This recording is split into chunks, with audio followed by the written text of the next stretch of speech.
어느 사냥꾼이 우연히 독수리를 발견하고 그 독수리를 잡기 위해서 총을 겨눕니다. 그런데 독수리는 자신이 죽게 된 상황도 모른 채 뭔가를 계속해서 노려보고 있습니다. 그래서 사냥꾼은 도대체 독수리가 응시하고 있는 게 뭔가 살펴봤는데 독수리는 뱀을 잡아먹기 위해서 뱀을 노려보고 있는 겁니다. 그런데 뱀도 어딘가를 응시하고 있었어요. 뱀은 개구리를 잡아먹기 위해서 미동도 하지 않고 있었던 겁니다.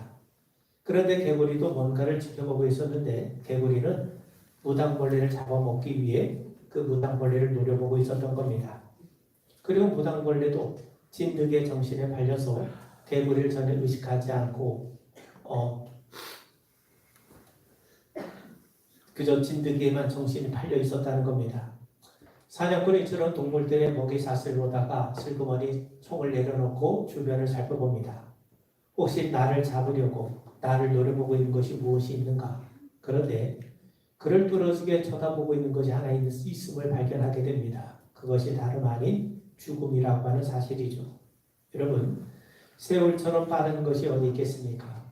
우리에게 주어진 시간은 하루가 지날수록 하루만큼 사라지게 마련입니다. 그래서 인생은 모래시계와 같다고 하지 않습니까? 내가 오늘 하루를 산 만큼 죽음의 시간은 하루만큼 빠르게 우리에게 다가오는 것 아니겠습니까? 세상에 그 어느 누구도 시간을 거스른 자가 없습니다. 최고의 권력과 명성과 영화를 누렸던 사람들도 다 죽음 앞에 순복하지 않았습니까? 죽음 앞에는 우리 모두가 다 동일합니다. 나도 죽고 너도 죽고 우리 모두가 함께 죽는 겁니다. 엘리자베스 캐롤러 로스는 최초로 죽음을 학문적으로 연구한 학자입니다. 그런 죽음에 대한 강의를 참 많이 했고 죽음을 모든 사람들이 인식할 수 있도록 대중화하는 일에도 매우 매진했던 학자였습니다. 그런데 정작 자신이 암에 걸리자 감당을 하지 못합니다. 그래서 한 사람이 그에게 물어요. 당신은 평생 죽음에 대해서 연구해왔고 또 임종하는 사람들에게도 많은 희망을 줬는데 왜 정작 당신의 죽음 앞에서는 그렇게 두려움에 떨고 있습니까? 그러자 그가 말하기를 지금까지 내가 말한 것은 다른 사람의 죽음이었습니다. 동물원 철장 속에 있는 호랑이였습니다. 그런데 지금은 아니죠. 철장을 나온 호랑이가 지금 나한테 덤벼들고 있습니다. 바깥에 있던 죽음이 내 살갗을 뚫고 들어오기 때문에 전혀 다른 것이라고 그녀는 얘기를 합니다. 여러분, 우리는 호랑이를 그림책에서도 볼 수 있고 TV를 통해서도 볼 수 있고 동물원에서도 볼 수가 있어요. 그런데 여러분들이 이런 산을 등산하다가 갑자기 골짜기에서 호랑이를 마주했다고 생각해 보십시오. 아마 등골이 오싹하고 털이 쭈뼛서는 것을 느끼게 될 겁니다. 여러분, 죽음도 마찬가지입니다. 전두엽으로 생각하는 죽음과 척추신경, 온몸으로 감각하는 죽음은 결코 같을 수가 없는 겁니다. 알지 못한 사람의 죽음, 또 내가 아는 지인이나 또 가까운 친구의 죽음, 또 내 형제 자매의 죽음, 배우자의 죽음이 어떻게 동일하게 나에게 다가올 수 있겠습니까? 남의 죽음과 나의 죽음을 어떻게 똑같이 우리가 느낄 수 있겠습니까? 오늘 저는 여러분들과 함께 죽음에 대한 이야기를 잠시 나눠보고자 합니다. 오늘 말씀 20절에 보시면 하나님은 이르시되 어리석은 자여 오늘 밤에 네 영혼을 도로 찾으리니 그러면 내 준비한 것이 누구의 것이 되겠느냐 하셨으니 자 여러분 러시아작가 돌스토이는 인간은 무엇으로 사는가 라고 하는 책을 통해서 우리에게 참 중요한 것을 깨닫게 해줍니다. 거기 미가엘이라고 하는 천사가 있는데 그 천사는 하나님 앞에 쫓겨난 천사입니다.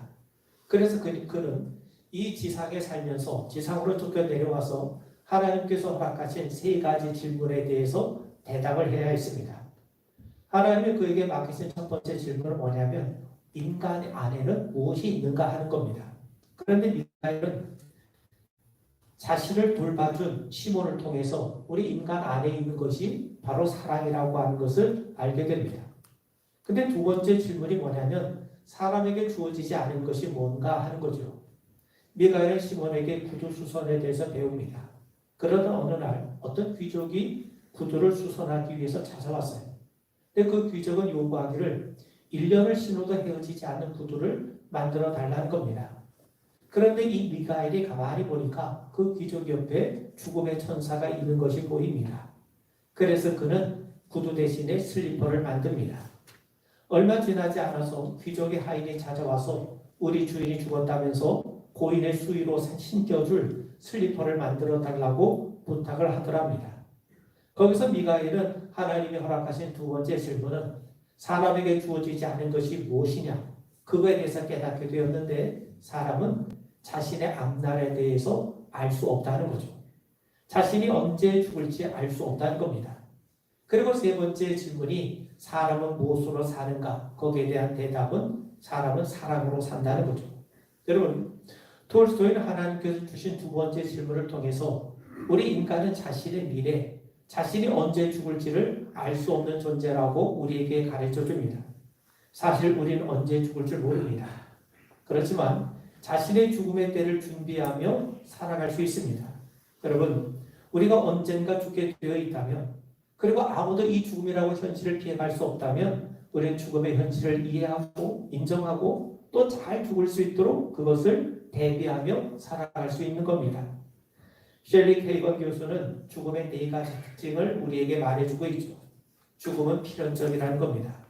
죽음에는 예외가 없어요. 모든 법칙에는 예외가 있지만 죽음에는 예외가 없다고 하지 않습니까? 모든 인간은 반드시 죽습니다. 어느 누구도 죽음을 피해갈 수가 없습니다. 이것은 신앙인도 예외가 아닙니다. 믿음의 조상 아브라함도 죽었고 모세도 죽었고 바울도 죽지 않았습니까? 물론 우리가 신약 성경에 보면 죽은 나사로가 살아났지만 그도 역시 다시 죽었습니다. 그래서 의학이 아무리 발달해도 병원에는 영안실이 있게 마련 아니겠습니까?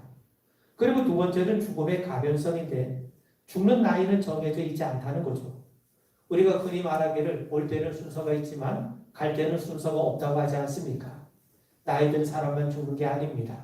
우리가 장례식장에 가보면 젊은 사람들을 장례치는 경우가 우리 주변에 의외로 얼마나 많이 있습니까? 누구나 죽습니다. 죽음은 필연적이지만 죽는 나이는 사람마다 다르다는 겁니다. 그리고 세 번째는 죽음의 예측 불가능성이죠. 자신이 언제 죽을지 어느 누구도 예측할 수 없다는 겁니다. 자신에게 살 날이 얼마 남았는지 어느 누가 그것을 장담할 수 있겠습니까? 오늘 당장 오늘 밤에라도 죽음이 나를 덮칠 수 있습니다. 그래도 도둑까지 죽음의 날이 닥칠 수 있다는 것 아니겠습니까? 그리고 네 번째는 죽음의 편재성입니다. 우리는 언제 어디서나 죽음을 맞이할 수 있다는 거죠. 오랜 동안 질병과 싸우다가 죽을 수도 있고 또 갑작스럽게 찾아온 죽음을 맞이할 수도 있다는 것 아니겠습니까? 그래서 죽음은 결코 남의 이야기가 아닙니다. 우린 지난 코로나 팬데믹의 시대를 거치면서 또 우크라이나 전쟁과 또 터키 지진을 보면서 죽음이 멀리 있는 것이 아니라 우리 코앞에 있다는 현실을 목격하고 있지 않습니까? 어제 봤던 사람을 오늘 보지 못할 수도 있고 오늘 있던 사람이 내일 사라질 수 있다고 하는 것을 우리는 인정하게 됩니다. 누가 죽었다는 소식을 들으면 얼마나 안타까운 마음을 갖게 됩니까? 그런데 죽음은 보편적이에요. 어디에나 있습니다. 그리고 죽음이 우리 곁에 있다는 생각을 결국 우리는 잊지 말아야 됩니다. 여러분, 오늘 본문을 보세요. 어느 부자가 있었어요.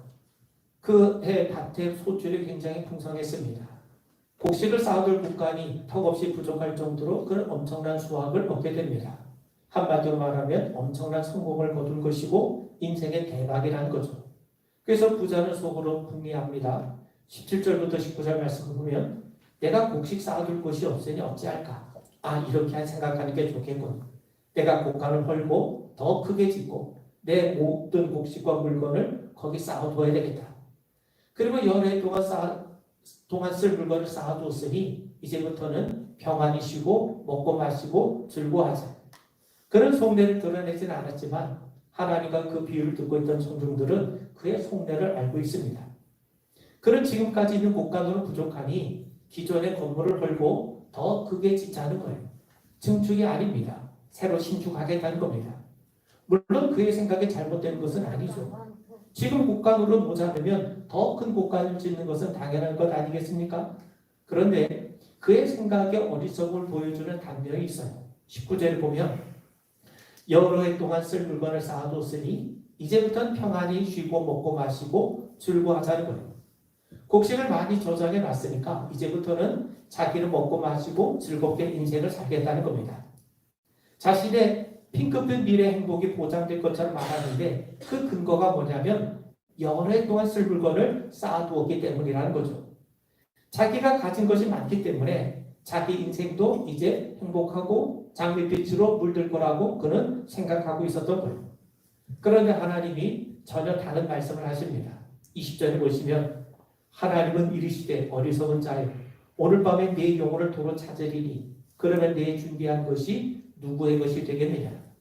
여기 보면 하나님께서 오늘 밤에 네 영혼을 도로 찾으시겠다고 말씀하세요. 그 말은 무슨 말이겠습니까? 오늘 밤에 네가 죽는다는 말이죠.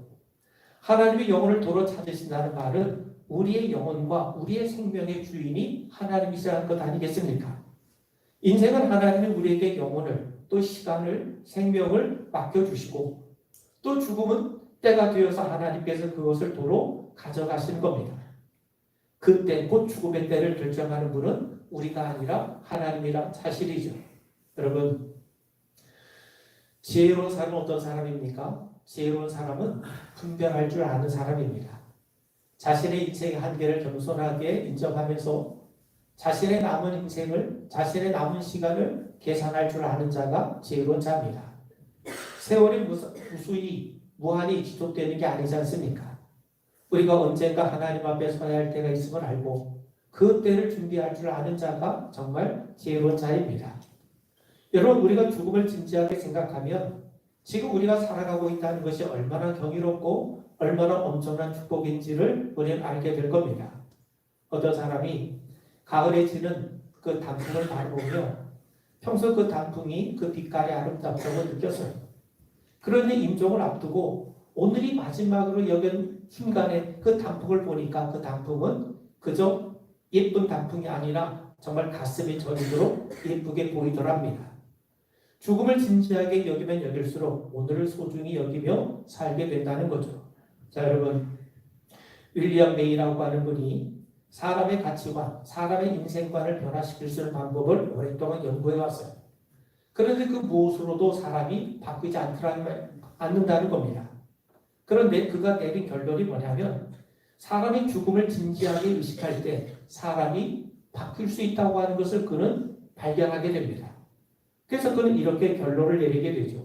죽음은 인생의 의미를 변화시키고 삶의 새로운 방향성을 제시하는 결정적인 가치라는 거예요.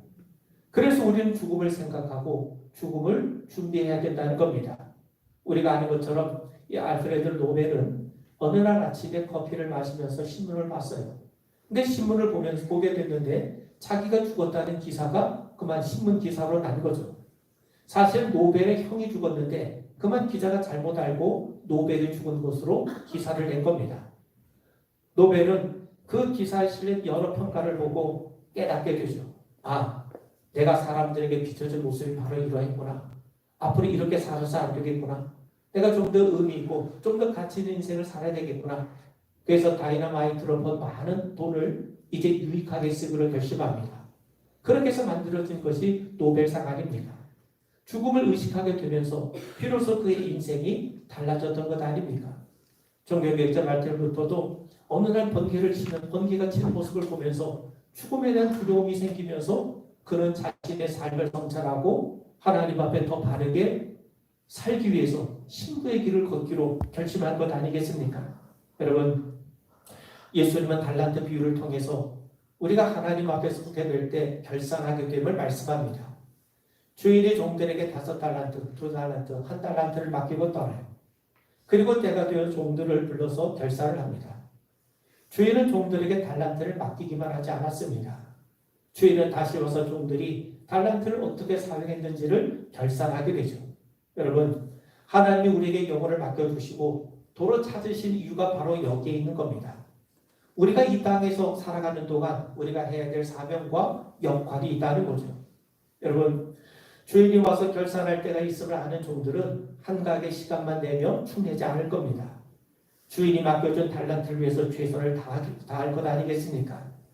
그러므로 우리가 죽음을 기억하며 산다는 것은 하나님께서 우리의 삶에 허락하신 목적을 찾고 그 뜻대로 살아가는 것을 우리에게 가르쳐 주는 겁니다. 여기 보면 오늘 우리가 읽은 본문을 우리가 잘 살펴보시면 부자의 독백과 하나님의 경고가 서로 대조를 이루고 있어요.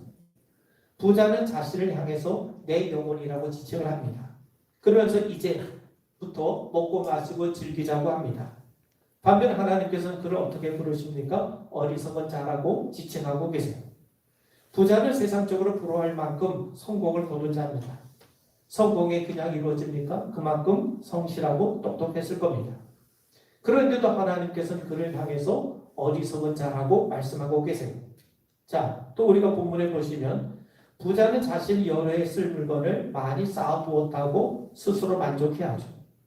그런 여러 해 동안, 오랫동안 평생 쓸 재물을 쌓아두었을 겁니다. 그런데 하나님께서는 오늘 밤 네 영혼을 데려가시겠다고 말씀하세요. 부자는 자신을 위해서 물건을 많이 쌓아두었다고 자부하는 반면에 하나님은 오늘 밤 네 영혼을 데려가시기 때문에 네가 준비한 것을 다른 사람에 쓰지 않겠느냐 이렇게 말씀하고 계시는 겁니다. 사실 하나님께서 그 영혼을 데려가시면 그 많은 재산이 무슨 소용이 있겠습니까?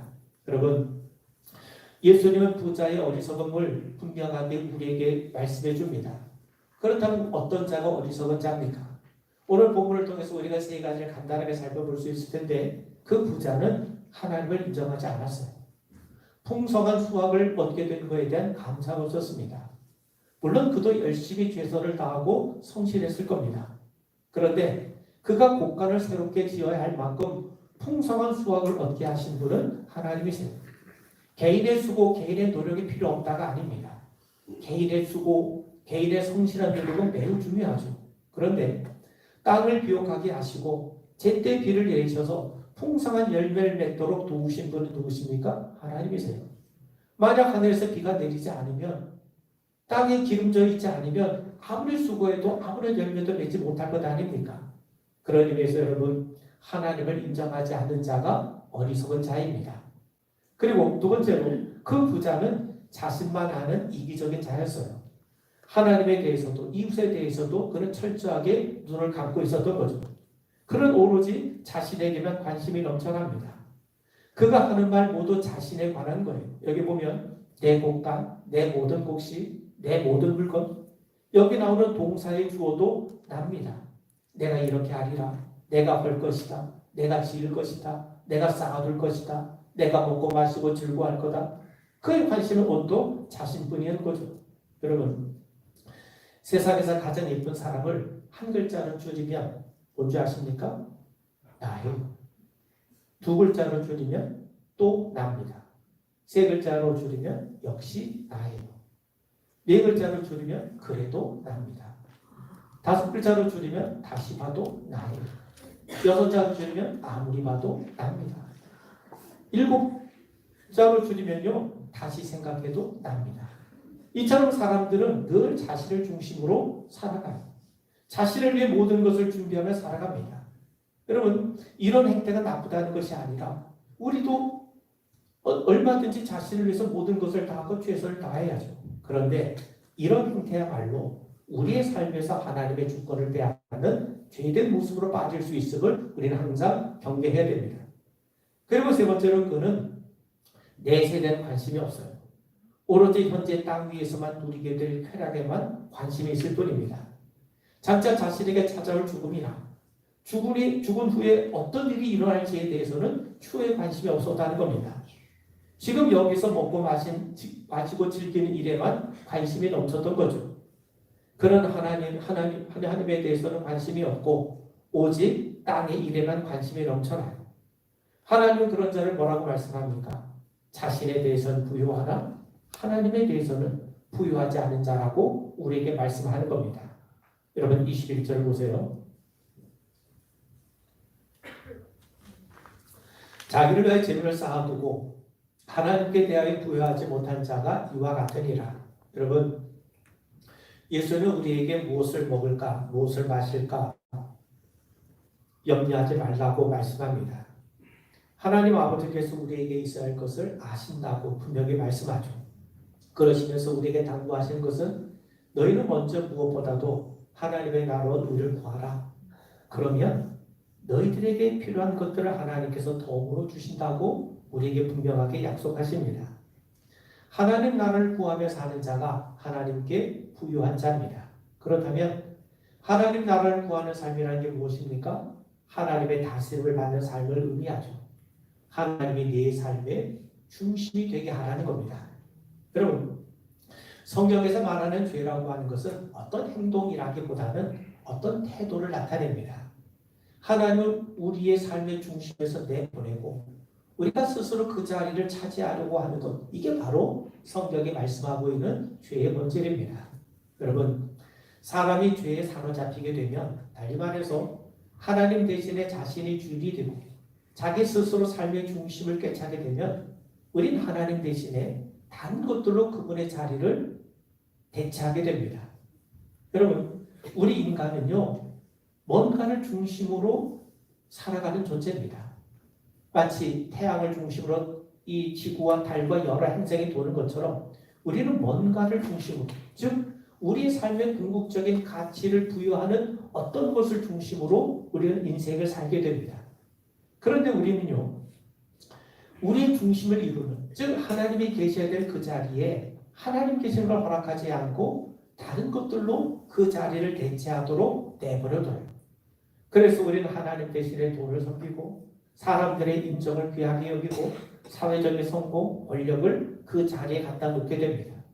성경은 그것을 바로 우상숭배라고 말씀합니다. 여러분 생각해 보세요.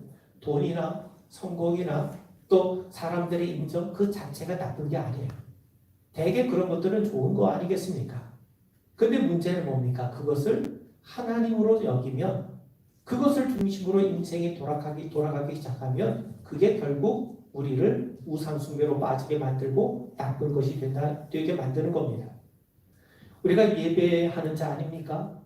예배를 히브리어로 카베드라고 하는데, 카베드라는 말은 영광이라고 뜻과 함께 무게감을 두다, 중요하게 여긴다는 의미입니다. 우리는 하나님을 예배하는 자예요. 하나님을 예배한다는 것은 우리 인생에서 하나님께 가장 큰 무게를 두고 살아간다는 겁니다. 하나님을 가장 중요하게 여기며 산다는 거예요. 그런데 하나님 대신에 돈을 중요하게 여기고 마치 거기에 내 인생에 달린 것처럼 여기며 살면 그게 바로 우상숭배가 된다는 겁니다. 여러분, 세상에 무신론이 있을 수가 없어요. 사람들은 모두가 다 무언가를 예배하며 살아가요. 무언가에 가장 인생의 중심을 부여하며 살아갑니다. 단지 우리가 무엇을 예배하며 살아가느냐, 그것이 중요한 것이죠. 세상 사람들은 돈과 성공, 자기 행복과 만족과 같은 세상적인 것에 인생의 가치를 두고 그걸 중심으로 살아가요. 그걸 예배하며 살아갑니다. 그게 바로 어리석은 부자처럼 자기 말을 위해 재물을 쌓아두는 삶인 겁니다. 반면 우리 그리스도인들은 하나님을 예배하며 살아가죠. 하나님을 예배하며 살아가는 것이 곧 하나님 나라를 구하며 사는 것이요, 하나님에 대해서 부유한 자가 되는 것 아니겠습니까? 여러분, 그렇다고 우리에게 물질이 전혀 필요하지 않다, 그게 아닙니다. 우리에게 물질이 필요해요. 그래서 하나님께서도 이 모든 것을 주시겠다고 약속하시는 것 아니겠습니까? 그런데 오늘 비유를 통해서 우리가 깨달아야 될 것은 뭐냐? 물질의 곡간 중요합니다. 그런데 물질의 곡간보다 더 중요한 것이 우리들의 영혼의 곡간을 채워가는 일입니다. 부자는 착각을 하죠. 자신의 육신을 위해서 물건을 많이 쌓아두면 저절로 영혼이 쉼을 얻고 누릴 수 있다고 생각합니다. 육체가 먹고 마시고 즐기게 되면 저절로 영혼이 만족을 누릴 수 있습니까? 그렇지 않습니다. 영혼을 돌봐야 됩니다. 영혼의 갈망은 세상적인 그 어느 것으로도 채울 수 없다는 것을 우리는 깨달으셔야 됩니다. 여러분, 예수님은 사람의 생명이 그 소유의 넉넉함에 있지 않다고 말씀하세요. 또 로마 속담에 따르면 돈을 비롯해 세상적인 갈망은 마치 바닷물과 같아서 마시면 마실수록 갈증을 느낄 수밖에 없다고 말해주고 있습니다. 바울은 우리에게 말씀하죠. 디모데전서 6장 10절에 보면 돈을 사랑함이 일만하게 뿌리가 되나니 이것을 탐내는 자들은 미혹을 받아 믿음에서 떠나 많은 근심으로서 자기를 찔렀도다. 세상의 그 어느 것도 우리 영혼의 진정한 만족을 줄 수 없다는 것 아니겠습니까? 여러분, 부자는 곳간을 헐고 새로 곳간을 지어요. 평생 걱정 없이 먹고 살 재물을 한꺼번에 저장할 수 있는 곳간을 지으려고 합니다. 소유만 늘어난다고 우리 영혼이 만족하는 게 아닙니다. 여러분, 예수님은 오늘 어리석은 부자의 모습을 통해 우리 영혼의 곳간의 상태가 어떠한지를 묻고 계세요. 부자는 눈에 보이는 곳간에만 관심을 가졌지 정작 자신의 영혼의 곳간에 대해서는 아무 관심을 갖고 있지 않았던 겁니다. 하나님은 오늘 밤 내 영혼을 도로 찾으신다고 말씀하세요. 이것은 죽음에 대한 협박이 아니라 죽음을 통해서 우리 영혼의 상태를 돌아보라는 겁니다.